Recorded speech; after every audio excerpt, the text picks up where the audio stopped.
see our 2 marks questions now. The 2 marks questions, they are generally going to consist of numericals, and the numericals which we are going to get, that is from your 3 chapters: solutions, electrochemistry, solid state and kinetics, from your 4 chapters. So question 9 you can see is from your first chapter, the solid state. The question is, an element with the density 11.2 grams per centimeter cube forms a face-centered cubic lattice with edge length of 4 into 10 raised to power minus 8 centimeters. Calculate the atomic mass. The formula to calculate your density: rho is equal to Z into M upon A cube into N naught, where Z is the number of constituent particles. So the crystal given to us is FCC. Z in this case, the constituent particles is FCC, is going to be 4. The molecular mass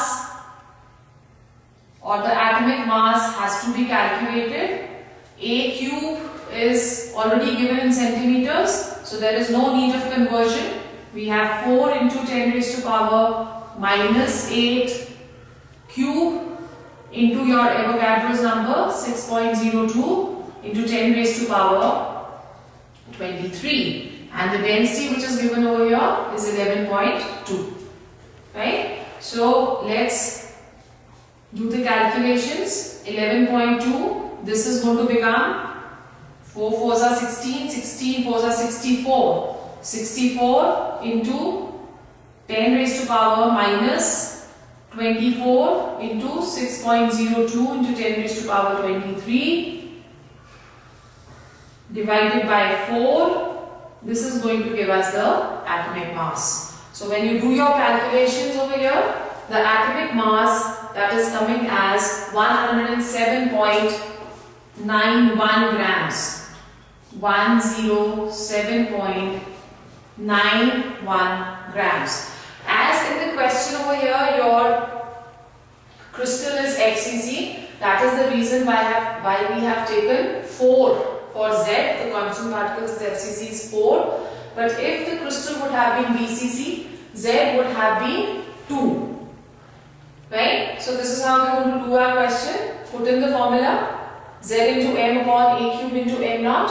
Z is given to you in the form of FCC lattice. So it is 4 into the molar mass or atomic mass, which we are supposed to calculate. The density given is 11.2. This is your edge length. 4 into 10 raised to power minus 8 centimeters. As this is already given in centimeters, there is no need of conversion. But had it been given in your picometers or in nanometers, it was supposed to be converted into centimeter. Why? Because the density over here, that is mentioned in centimeters. Then let's go on to our question number 10. All these questions, they are going to fetch 2 marks.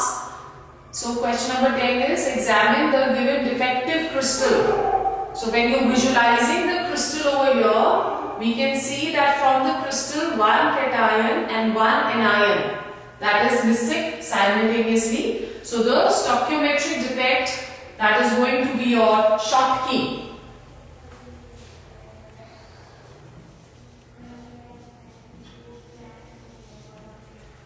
Schottky defect. How is the density of the crystal affected by this defect? As cation and anion both are simultaneously missing, therefore the mass of the crystal that lowers, and as density is directly proportional to mass, thus the density of such type of defected crystals, that is also less. So the density of the crystal is lower during a Schottky defect. Then the third part of the same question, what type of ionic substances show this defect? Now we know that substances which have high coordination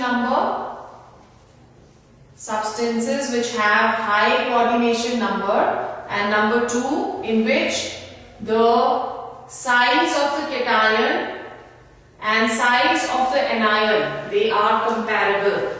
These crystals, they show this type of effect or defect. For example, sodium chloride, that is going to show your Schottky. Even your cesium chloride, that will also show Schottky defect. Then the last question is again a numerical from solutions.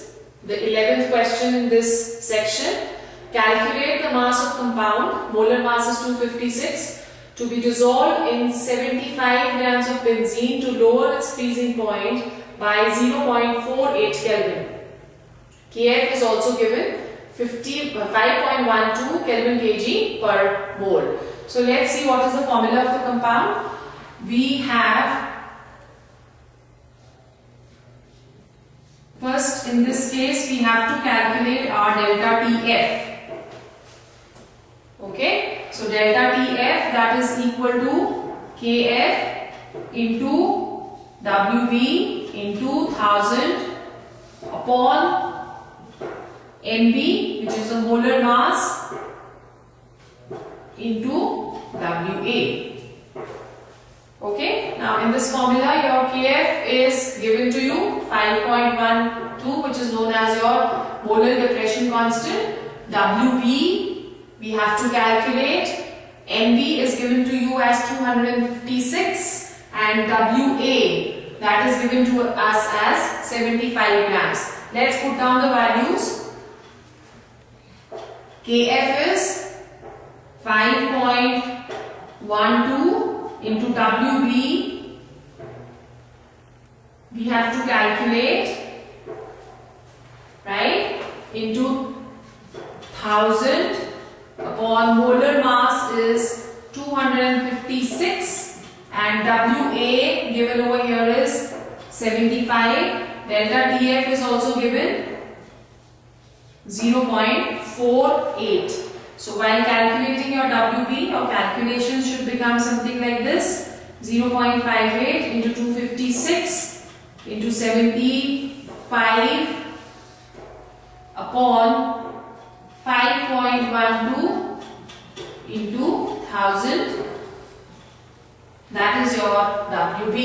And when we calculate our Wb, that comes to 1.8 grams. 1.8 grams. This is a very simple kind of a question. Now in this same question, if we are making certain changes, that the compound which is given to us, that is ionic, and in those ionic compounds another word which is explained, or another word which is put over here, that is complete dissociation of the compound takes place. Then in that case we need to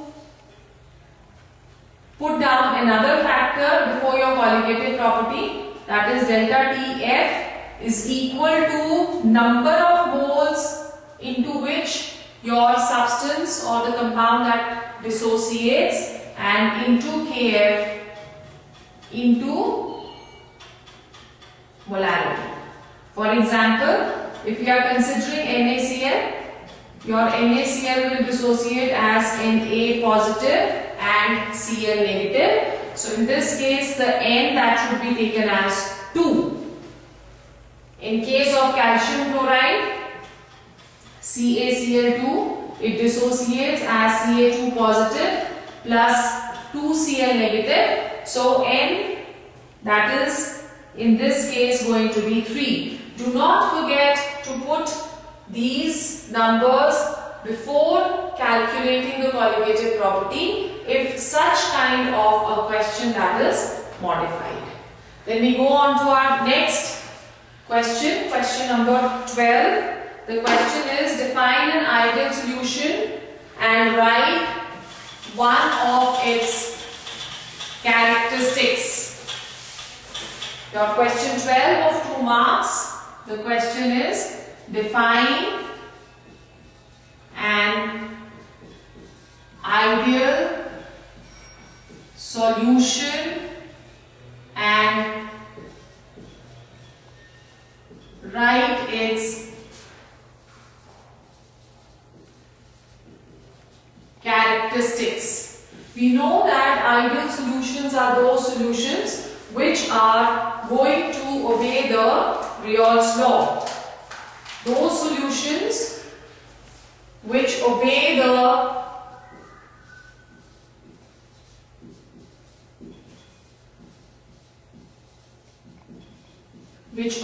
Reol's law, that is your ideal solutions.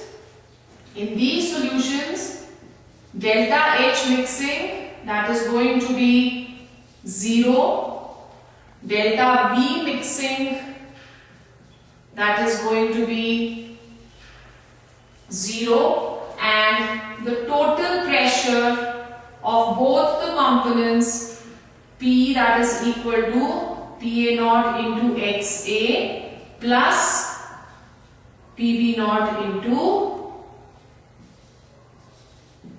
XB. Graphically, it can also be represented. If this is your, at this point, XA, that is equal to 0, or let's take XA as 1 and XA over here becomes 0. Here XB is equal to 0 and here XB that becomes equal to 1. According to your Reol's law, the pressure of component A, PA, that is equal to PA naught into XA. So our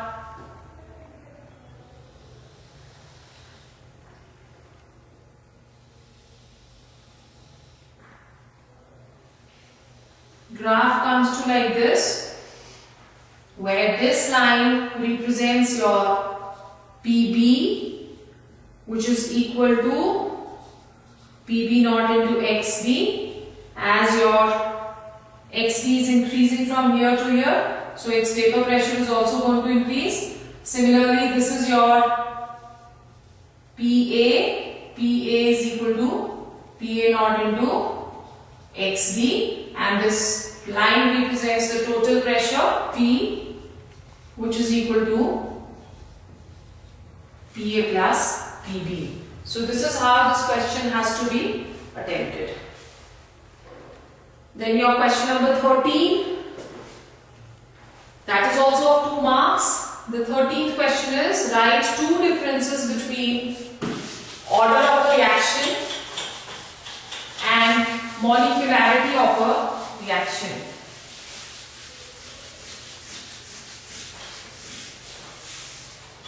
This is your question number 14. Write 2 differences between order of a reaction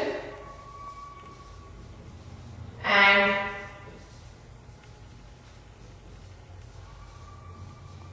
molecularity of a reaction. Okay, so this, it would be better if you write it in a tabular form. Order, molecularity, order and molecularity. The first point is, order of a reaction is an experimental verification, or it is experimentally determined, whereas molecularity is a theoretical concept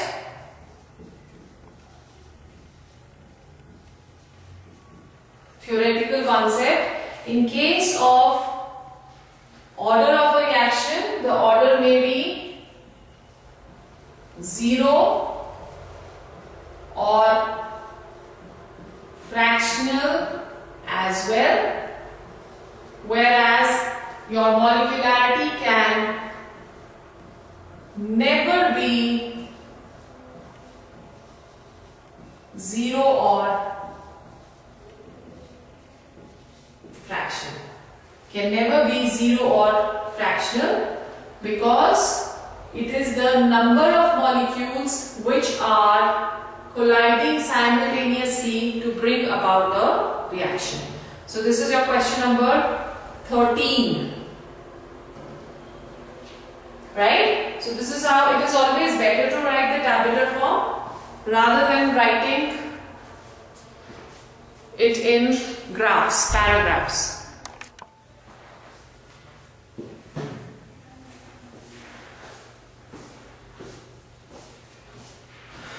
Okay, so today we are going to discuss your type of questions which you get in your CBSE.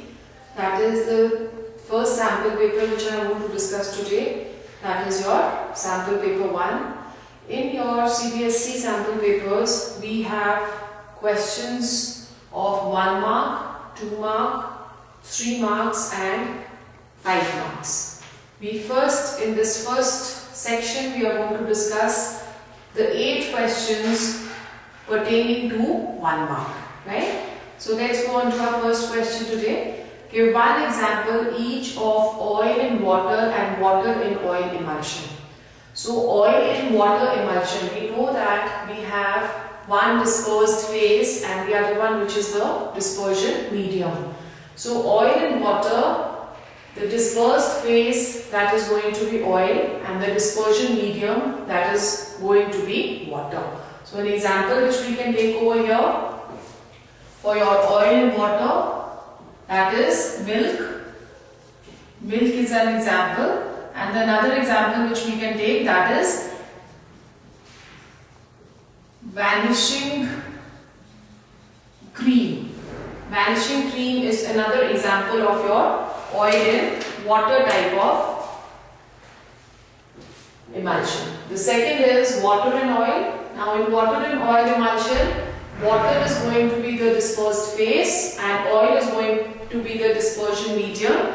An example which we can take over here, that is butter or even the cold cream.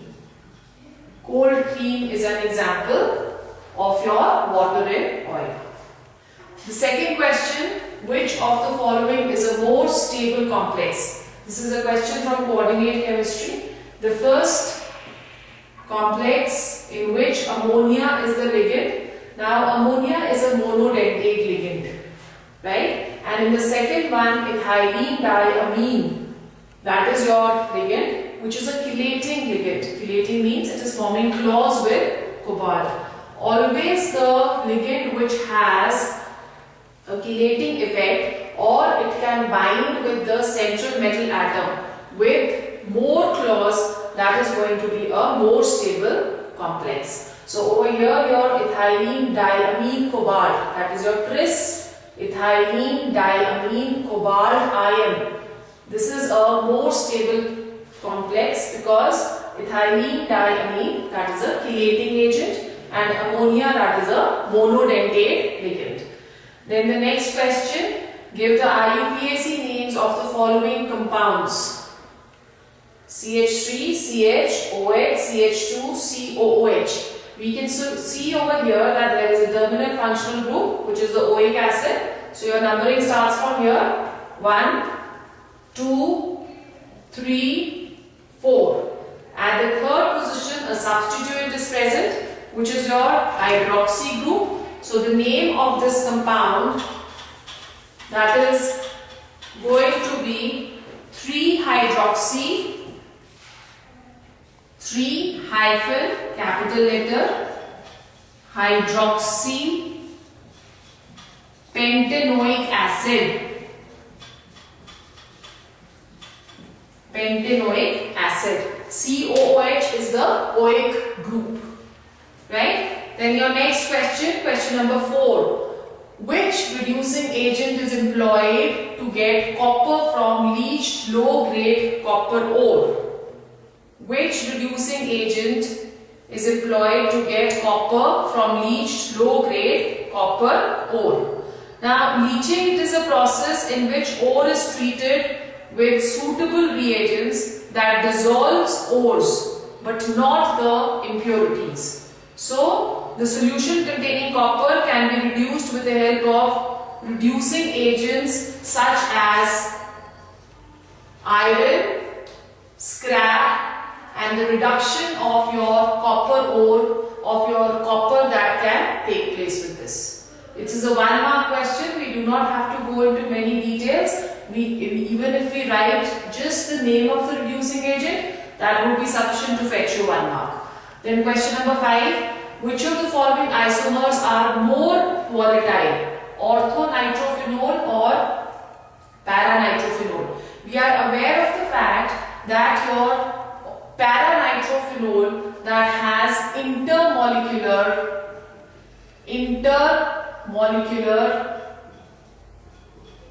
hydrogen bonding. Intermolecular hydrogen bonding. So intermolecular hydrogen bonding that makes paranitrophenol an associated molecule, as a result of which the size of paranitrophenol becomes larger due to extensive intermolecular hydrogen bonding, and the boiling point of it is raised. Whereas in orthonitrophenol we have intramolecular hydrogen bonding, and the intramolecular hydrogen bonding does not vary the boiling point of orthonitrophenol much. So in this question, your answer would be paranitrophenol has more boiling point, therefore it is less volatile, whereas your orthonitrophenol has lesser boiling point, therefore it is more volatile. Now, one mistake which we tend to make in this question is that we do not read the last part of the question, more volatile. Volatility, that is inversely proportional to your boiling point. Greater the boiling point, lesser is going to be the volatility. So the more volatile component over here, that is your orthonitrophenol. Then question number 6. What are isotonic solutions? Iso means same and tonic means pressure. So isotonic solutions are those solutions which have the same osmotic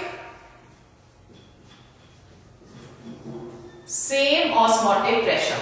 For such solutions, your pi1, that is the osmotic pressure of 1, that is equivalent to the osmotic pressure of 2, that is pi2. So isotonic solutions are those solutions which have the same osmotic pressure. Which of the two components, question 7, which of the two components of starch is soluble in water? We are aware of the fact that starch has two components, one which is amylose and the second one is amylopectin. Amylose and amylopectin. Now amylopectin has a more extensive structure, as a result of which it does not dissolve in water. So the component of starch which is soluble in water is our amylose. Then we come to the 8th question. Arrange the following compounds in increasing order of solubility. Increasing order means we have to place the compound with least solubility first. So amongst these three, the least solubility is that of aniline, then diethylamine, and then your